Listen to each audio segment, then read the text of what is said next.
नमस्कार दोस्तों, एक बार फिर से आपके अपने चैनल गुरुकुल में आपका स्वागत है। दोस्तों, आज हम लोग ट्रायंगल पढ़ेंगे, त्रिभुज। बहुत ही बेसिक से पढ़ेंगे, इसलिए आप वीडियो को पूरे ध्यान से देखिएगा।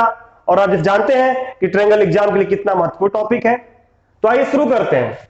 त्रिभुज, ट्रायंगल। त्रिभुज किसे कहते हैं? पहला क्वेश्चन हमारा ये बनता है कि कहते किसे हैं। तो नाम से स्पष्ट है, त्रिभुज। त्रि मतलब तीन, भुज मतलब भुजा, यानी तीन भुजाओं से घिरी हुई बंद आकृति को त्रिभुज कहते हैं। त्रिभुज से पहले हम बात कर लेते हैं पॉइंट और लाइन की थोड़ा सा। जैसा कि अगर आप ज्योमेट्री में अगर आप बात करेंगे तो किसी भी पॉइंट को डिनोट करने के लिए आप कैपिटल लेटर का यूज करेंगे, और किसी भी लाइन को यूज करने के लिए, डिनोट करने के लिए, अगर आपको लाइन को डिनोट करना है तो आप स्मॉल लेटर का यूज करेंगे। पहला पॉइंट क्या कि अगर आप डिनोट कर रहे हैं किसी पॉइंट को, तो पॉइंट को डिनोट करने के लिए हम लोग कैपिटल लेटर का यूज करते हैं, और किसी लाइन को दिखाने के लिए हम लोग स्मॉल लेटर का यूज करेंगे। तो त्रिभुज बनाने के क्या चाहिए? तीन पॉइंट चाहिए। एक पॉइंट ये रहा, एक पॉइंट ये रहा, और एक पॉइंट ये रहा मान लीजिए। तो मैंने यहां से इसको मिला दिया, यहां से इसको मिला दिया, और यहां से इसको मिला दिया। तो ये तीन पॉइंट था, एक पॉइंट ये, एक पॉइंट ये, और एक पॉइंट ये। नाम रख दीजिए। जैसे घर में किसी को बेबी होता है तो नाम रखाता है लल्लू, डब्बू, गब्बू। इस तरह भी नाम रख देते हैं, ए, बी और सी। ठीक है, तो बन गया क्या हमारा त्रिभुज, यानी तीन भुजाओं से घिरी हुई बंद आकृति को त्रिभुज कहते हैं। तो आगे आगे जानते हैं त्रिभुज के बारे में। एकदम बेसिक से पढ़ते हैं। हम ऐसा मान रहे हैं कि आपको त्रिभुज पहली बार पढ़ रहे हैं लाइफ में। अब अगर हम बात करें कि त्रिभुज के अंतःकोण का योगफल कितना होता है, देखिए यहां भी एंगल बन रहा है, यहां भी एंगल बन रहा है, और यहां भी एंगल बन रहा है। तो अगर हम बात करें त्रिभुज के तीनों अंतःकोण का, तो angle A plus angle B plus angle C बराबर क्या होगा? 180 अंश। यानी त्रिभुज के तीनों अंतःकोणों का योगफल 180 अंश होता है। आप कहेंगे कैसे, बताइए, प्रूफ करिए। चलिए प्रूफ कर लेते हैं, थोड़ा सा देख लेते हैं कि त्रिभुज के तीनों अंतःकोणों का योगफल 180 अंश कैसे होता है। तो दोस्तों, हमें प्रूफ करना है कि इन तीनों का एंगल 180 अंश होता है। तो आप लाइन और एंगल में पढ़ेंगे कि जब भी अगर आपको जेड दिखे, याद रखिएगा, ठीक है, जब भी अगर आपको जेड दिखे तो ये एंगल इस एंगल के बराबर होगा। जो ये एंगल होगा वही एंगल होगा। कब? जब जेड बने। ठीक, आगे देखिए, हमें प्रूफ करना है कि तीनों अंतःकोणों का योगफल 180 अंश होता है। और आपको यह पता होगा कि एक स्ट्रेट लाइन पे कितना सर्कल बनता है? 180। ये तो आप जानते ही होंगे। तो इसको प्रूफ करने के लिए हम क्या करते हैं, यहां पे एक पैरेलल लाइन खींचते हैं ऐसे, इसके पैरेलल। ठीक, जैसे अगर ये एंगल बी है तो देखिए जेड बन रहा है। ध्यान से देखिए, क्या ये जेड बन रहा है? क्या ये एक जेड बना? देखिए, यानी जो एंगल ये होगा वही एंगल ये होगा। अगर ये एंगल ए है तो ये भी क्या होगा? एंगल ए होगा मान लीजिए। उसी तरह अगर आप ध्यान से देखें तो यहां भी जेड बन रहा होगा। देखिए, यहां भी एक जेड बन रहा होगा। इसको ऐसे डिनोट करते हैं आपको दिखाने के लिए। जेड, देखिए जेड, क्या यहां आपको जेड दिखा दो सेकेंड टाइम में? देखिए यहां एक जेड बन रहा है, ऐसे इधर से लेंगे। तो अगर ये एंगल बी है तो ये भी एंगल कितना होगा? एंगल बी होगा। और यहां पे सी बन रहा है तो ये एंगल सी होगा। तो आप जानते हैं कि एक स्ट्रेट लाइन पे तीनों अंतःकोणों का योगफल कितना होता है? 180 अंश। तो यहां पे देखिए एक लाइन पे कितना बन रहा है, अगर इसको पूरा जोड़ेंगे तो 180 अंश बन रहा है। यानी angle A plus angle B plus angle C का मान कितना आ जाएगा? 180 अंश। अगला पॉइंट ट्रायंगल के बारे में ध्यान दीजिएगा। क्या कि मान लीजिए अगर कोई ट्रायंगल है ये, अगर कोई ट्रायंगल है ये, ठीक है, एबीसी नाम रख लीजिए, एबीसी। अगर कोई ट्रायंगल है, कुछ भी नाम रख सकते हैं, एबीसी। हम क्या कर रहे हैं, इसके एक साइड को आगे की ओर बढ़ा दे रहे हैं। ये मैंने इसको आगे की ओर बढ़ा दिया। इस साइड को किसी को बढ़ा सकते हैं आप, इसको इधर, इसको इधर, इसको किसी भी एक साइड आप बाहर की ओर बढ़ा सकते हैं। तो जो बनने वाला बाह्य कोण होता है, ये बाह्य कोण, ये जो अंतः अभिमुख कोण होते हैं, ठीक है, उसके योग के बराबर होता है। ठीक है, अगर मान लीजिए एंगल ए है और ये एंगल बी है, मान लीजिए ये बाह्य कोण अल्फा है, तो जो अल्फा होगा, जो अल्फा होता है वो angle A plus angle B के बराबर होगा। यानी अगर किसी त्रिभुज के एक भुजा को बाहर की ओर बढ़ा दें तो बनने वाला बाह्य कोण यानी बहिष कोण जिसे बोलते हैं वो अंतः अभिमुख कोणों के योग के बराबर होता है। यानी हम यहां से लिख सकते हैं कि जो बाह्य कोण होता है, बाह्य कोण वो बराबर होता है किसके? अंतः अभिमुख कोण के, अंतः अभिमुख कोणों के योग के बराबर होता है, कोण के योग के बराबर होता है। ठीक है, इसको भी प्रूव कर सकते हैं कि इसका मान अल्फा जो होगा वो ए प्लस बी कैसे होगा। तो आइए प्रूव करते हैं, एक बार देख लेते हैं कि किसी त्रिभुज में एक भुजा को बाहर के बढ़ाने पर बनने वाला बाह्य कोण अंतः अभिमुख कोणों के योग के बराबर कैसे होगा। तो देखिए, आप जानते हैं कि त्रिभुज के तीनों अंतः कोणों का योगफल 180 होता है, हमने प्रूव किया। तो अगर ये एंगल ए है, ये एंगल बी है, तो अगर आपसे पूछी बताइए ये एंगल कितना, तो आप कहेंगे कि तीनों का योगफल 180 होता है, इसलिए ये होना चाहिए कितना? 180 माइनस ए प्लस बी। अगर ये एंगल ए है और ये एंगल बी है तो ये कितना होगा? 180 माइनस ए प्लस बी होगा। और आप ये जानते हैं कि यह एक स्ट्रेट लाइन है, एक स्ट्रेट लाइन है, तो यहां पूरा कितना बनेगा? ये 180 अंश बनेगा। तो इसका पूरा सम यानी 180 माइनस ए प्लस बी, ठीक है, प्लस अल्फा बराबर कितना? 180 लिख सकते हैं यहां से। अगर हम इसको यहां से सॉल्व करें तो 180 को सबसे काट सकते हैं, तो इसको उधर भेजिए तो अल्फा बराबर कितना मिल जाएगा? Angle A plus angle B, और ये आपका हो गया। यानी हम ऐसे बोल सकते हैं कि किसी त्रिभुज में एक भुजा को बाहर की ओर बढ़ाने पर बनने वाला बाह्य कोण अंतः अभिमुख कोणों के योग के बराबर होता है। दोस्तों अगला पॉइंट सीखते हैं, आप नोट करते रहिए और नोट सुनाते रहिए। अगला पॉइंट, क्या आपको लगता है कि हम कोई भुजा बोल दे, कुछ भी बोल दे, तो क्या उससे त्रिभुज बन जाएगा? जी नहीं, उसका भी लिमिटेशन है कि अगर कोई भुजा दे दिया गया है एक्स वाई जेड किस, तो क्या इससे त्रिभुज बनेगा या नहीं बनेगा। इसको जानने के लिए आपसे एग्जाम पूछता है कि निम्न दे देगा 3 ऑप्शन, निम्न से किससे त्रिभुज का बनना संभव है। तो उसमें 2 कंडीशन आपको ध्यान देना पड़ेगा कि किसी भी त्रिभुज का निर्माण तभी संभव होगा, जैसे ठीक है, अगर एक त्रिभुज है, मान लीजिए अगर ये ए है, ये पॉइंट बी और ये पॉइंट सी, इसके सामने भुजा ये ए मान लेते हैं, ये भुजा बी मान लेते हैं और ये सी मान लेते हैं। तो किसी भी त्रिभुज का निर्माण तभी संभव होगा, तभी बनेगा वो त्रिभुज जब 2 भुजाओं का योग तीसरी से बड़ा होगा, तभी त्रिभुज बनेगा, नहीं तो नहीं बनेगा। यानी पहला कंडीशन कि त्रिभुज तभी बनेगा जब 2 भुजाओं को जोड़ने पर, जैसे इस भुजा और इस भुजा को जोड़ने पर तीसरी से बड़ा आना चाहिए, तभी त्रिभुज बनेगा, नहीं तो नहीं बनेगा। यानी हम कह सकते हैं कि किसी भी त्रिभुज का निर्माण तभी संभव है जब 2 भुजाओं का योग तीसरी से बड़ा होगा। यानी 2 भुजाओं का योग बड़ा होना चाहिए, यानी हम लिख सकते हैं कि a प्लस बी बड़ा हो सी से, या हम लिख सकते हैं a प्लस सी बड़ा हो b से, या हम लिख सकते हैं b प्लस सी बड़ा हो a से। यानी इस केस में ऐसा है तब त्रिभुज बनेगा, यानी किसी भी 2 को जोड़ने पर वो तीसरी से बड़ा होना चाहिए, तभी त्रिभुज बनेगा, नहीं तो नहीं बनेगा। एक केस तो ये हो गया। अगर ऐसा नहीं है तो एक केस और क्या है, वो है या तो 2 भुजाओं का योग तीसरी से बड़ा हो, अगर ये नहीं है तो अगर नोट करिएगा, या तो अगर ये नहीं तो क्या, 2 भुजाओं का अंतर तीसरी से छोटा हो। क्या 2 भुजाओं का अंतर क्या होना चाहिए? 2 भुजाओं का अंतर छोटा हो, किससे? तीसरी से। या तो 2 भुजाओं का योग बड़ा हो तीसरी से, या 2 भुजाओं का अंतर छोटा हो तीसरी से। 2 भुजाओं का अंतर छोटा हो तीसरी से, 2 भुजाओं का अंतर छोटा हो तीसरी से,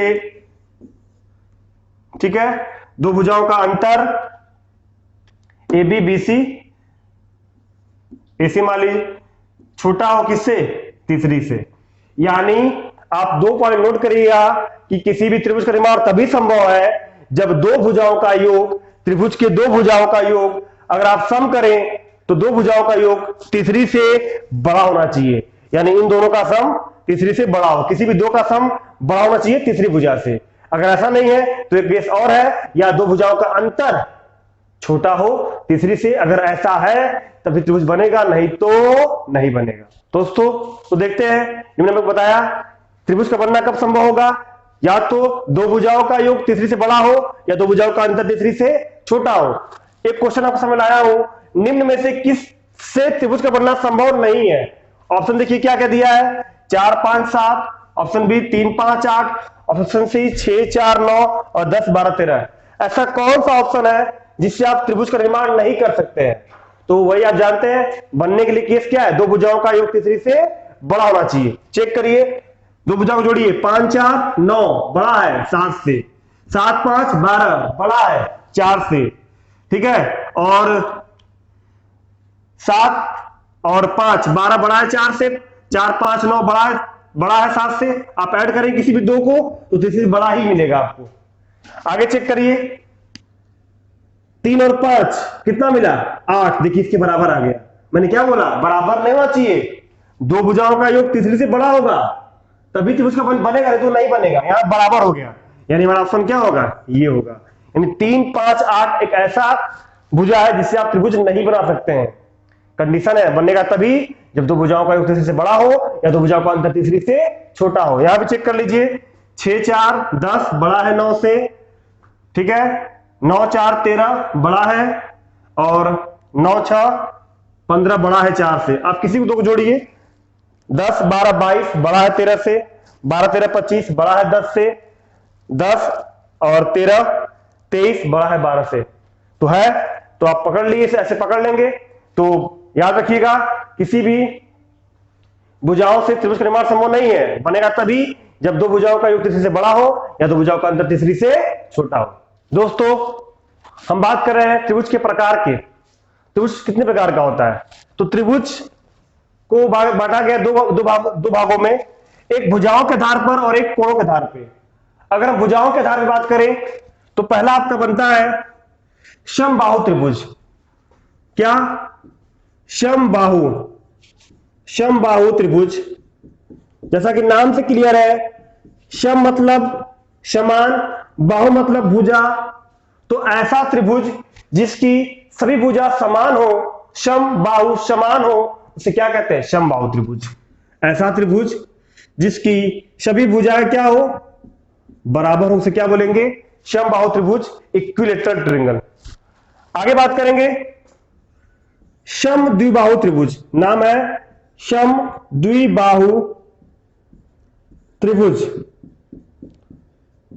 फिर नाम से ही क्लियर है, सम मतलब समान, द्वि मतलब दो, बाहु मतलब भुजा, और त्रिभुज मतलब त्रिभुज। यानी ऐसा त्रिभुज जिसकी दो भुजा समान हो।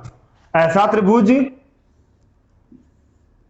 जिसकी दो भुजा क्या हो, समान हो, बराबर हो, उसे क्या बोलेंगे, सम द्विबाहु त्रिभुज, यानी आइसोलेस ट्रायंगल। आगे एक होता है समबाहु, समद्विबाहु होता है विषम बाहु, स्केलर ट्रायंगल।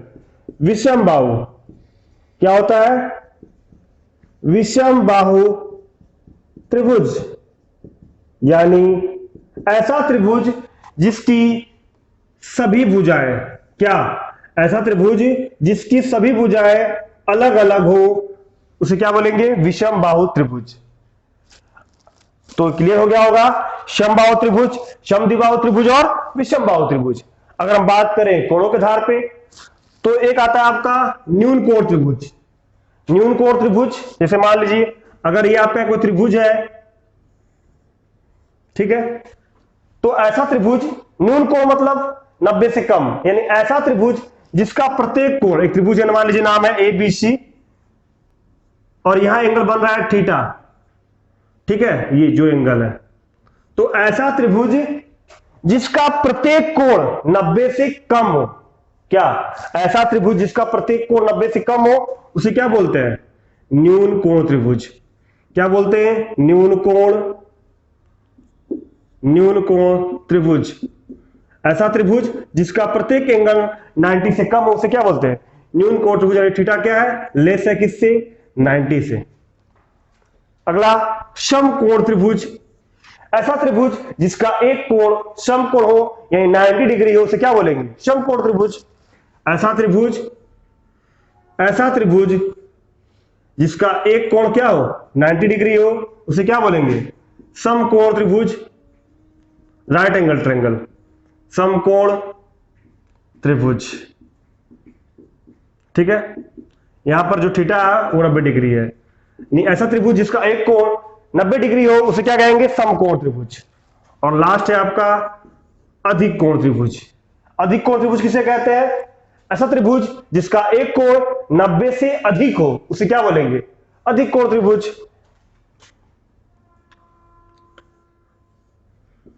ये कैसा त्रिभुज है? अधिक कोण त्रिभुज है।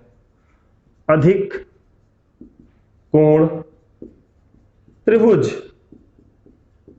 ऐसा त्रिभुज जिसका एक कोण 90 से अधिक हो यानी थीटा जो है वो क्या है? ग्रेटर है, बड़ा है किससे? 90 डिग्री से। तो ऐसा त्रिभुज जिसका एक कोण 90 से अधिक हो उसे क्या बोलते हैं? अधिक कोण त्रिभुज। तो आपका क्लियर हो गया होगा त्रिभुज के प्रकार, भुजाओं के आधार पे, कोणों के आधार पे। एक होता है समबाहु त्रिभुज, सभी भुजा समान। समद्विबाहु त्रिभुज, दो भुजा समान। विषमबाहु त्रिभुज, सभी भुजा अलग अलग। न्यून कोण त्रिभुज, एक कोण 90 से कम। समकोण त्रिभुज, एक कोण 90 डिग्री। और अधिक कोण त्रिभुज, एक कोण 90 से अधिक। दोस्तों जैसे आपको एग्जाम में देखा होगा, एग्जाम में क्वेश्चन कैसे बनता है कि आपको भुजा दे देगा, जैसे दे दिया मान लीजिए कि 32 और 36 और मान लीजिए कि 23। ठीक है, और पूछ देगा बताइए इससे अगर पूछ रहा है कि इससे बनने वाला त्रिभुज कैसा है, ऑप्शन में समबाहु, समद्विबाहु और विषमबाहु। क्या क्या है? समबाहु, समद्विबाहु और विषमबाहु। तो आप तुरंत डालेंगे कि विषमबाहु है क्योंकि भुजा अलग अलग है। लेकिन आपसे क्वेश्चन में ये पूछेगा ही नहीं, वो सवाल देगा ये और ऑप्शन देगा कि इस भुजा से बनने वाला त्रिभुज कैसा होगा। ऑप्शन ए न्यून कोण त्रिभुज, ऑप्शन ए न्यून कोण त्रिभुज, ऑप्शन बी समकोण त्रिभुज, ऑप्शन बी है आपका समकोण त्रिभुज, और ऑप्शन सी है आपका अधिक कोण त्रिभुज। अधिक कोण त्रिभुज। ठीक है, यानी आपको भुजा दे देगा और पूछेगा कि इससे बनने वाला त्रिभुज कैसा होगा, और ऑप्शन डी नन, इनमें से कोई नहीं मान लीजिए। तो जब भी इस तरह का सवाल आएगा कि आपको भुजा दे देगा और पूछेगा इससे बनने वाला त्रिभुज कैसा होगा, न्यून कोण, अधिक कोण, समकोण, तो उसको आप कैसे करेंगे ध्यान सीखिए। जैसे मान लीजिए एक त्रिभुज है, ये पॉइंट मान लीजिए ए है, ये बी है और ये सी है। इसके सामने भुजा ए, इस सामने भुजा बी, सामने भुजा सी। ठीक, तो जब भुजा पता हो और वो बनने वाला त्रिभुज कैसा होगा, न्यून कोण, अधिक कोण, समकोण, तो ऐसे प्रश्नों को हल करने के लिए आप क्या करेंगे? बड़ी भुजा को देखिए। किसको? जो सबसे बड़ी भुजा है उसको देखिए। तो बड़ी भुजा इसमें कौन है हमारी? 36। और हम जो बनाया है थ्योरी में करते हैं तो मान लेते हैं हमारी सबसे बड़ी भुजा जो है वो सी है। बड़ी भुजा क्या है? ये सबसे बड़ी भुजा है इस तरह। ठीक है, यहां पर नंबर दिया, उस तरह मैंने अक्षर ले लिया समझाने के लिए थ्योरी। तो बड़ी भुजा को देखिए, अगर बड़ी भुजा का वर्ग, क्या बड़ी भुजा सी है, बड़ी भुजा का वर्ग छोटा है अन्य दो भुजाओं के वर्गों के योग से। क्या बड़ी भुजा का वर्ग क्या है? छोटा है किससे? अन्य दो भुजाओं के वर्गों के योग से। ठीक है, तो ये कैसा होगा? न्यून कोण त्रिभुज होगा। कैसा होगा? न्यून कोण त्रिभुज। अगर बड़ी भुजा का वर्ग बराबर है अन्य दो भुजाओं के वर्गों के योग के, तो बनने त्रिभुज कैसा होगा? समकोण त्रिभुज। कैसा त्रिभुज होगा? समकोण त्रिभुज होगा। अगर बड़ी भुजा का वर्ग बड़ा हो अन्य दो भुजाओं के वर्गों के योग से, तो बनल त्रिभुज कैसा होगा? अधिक कोणीय त्रिभुज होगा। कैसा होगा? अधिक कोण त्रिभुज होगा। यानी अगर भुजा पता हो तो उससे बना त्रिभुज न्यून कोण होगा कि समकोण होगा कि अधिक कोण होगा, ये डिपेंड किस पे कर रहा है? बड़ी भुजा पे। किस पे? बड़ी भुजा पे। अगर बड़ी भुजा का वर्ग छोटा है अन्य दो भुजाओं के वर्गों के योग से, तो न्यून कोण। बड़ी भुजा का वर्ग बराबर है तो समकोण, और बड़ी भुजा का वर्ग बड़ा है तो अधिक कोण। यानी देख रहे हैं, बड़ी भुजा का वर्ग छोटा है तो न्यून कोण, बड़ी भुजा का वर्ग बराबर है तो समकोण, और बड़ी भुजा का वर्ग बड़ा है तो अधिक कोण। अब आप किसी भी, आपको कोई भी क्वेश्चन आप कर सकते हैं, आप पकड़ेंगे, ठीक है। तो अगर आपको चेक करना हो कि 32, 36 और 23 से बना त्रिभुज कैसा होगा, तो बड़ी भुजा का वर्ग चेक कर लीजिए कि बड़ी भुजा का वर्ग, ठीक है, अन्य भुजा 32 का वर्ग और प्लस 23 का वर्ग, ठीक है। यहां 36 का वर्ग लिखिए, यहां 32 का स्क्वायर और 23 का स्क्वायर करके देख लीजिए। अगर हमारा ये बड़ा आता है तो न्यून कोण हो जाएगा, अगर हमारा बराबर आ जाएगा तो समकोण हो जाएगा। अगर ये अधिक आता है, ठीक है, अगर ये छोटा होगा तो न्यून कोण, बराबर होगा तो समकोण, और अगर ये बड़ा होगा तो अधिक कोण। ये आप खुद कमेंट बताएंगे कि इससे बना त्रिभुज कैसा होगा, ये आप कमेंट में करिएगा, ठीक है। तो इतना आज के लिए काफी है, मिलते हैं नेक्स्ट पार्ट में त्रिभुज के साथ। तब तक के लिए जय हिंद, जय भारत।